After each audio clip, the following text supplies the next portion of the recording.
The liver produces bile, which is stored in the gallbladder.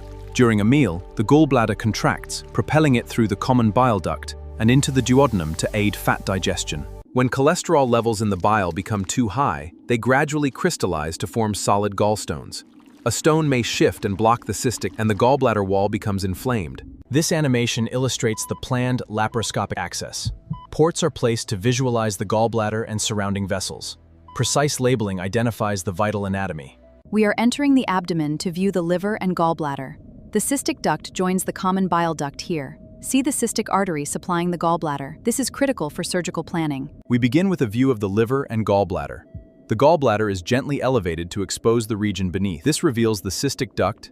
Clear identification of the anatomy is essential. To achieve the critical view of safety, identify only 2 structures entering the gallbladder.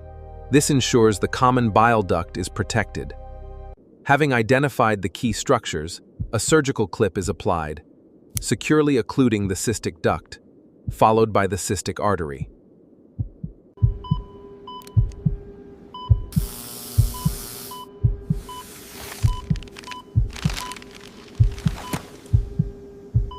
After cholecystectomy, the body adapts.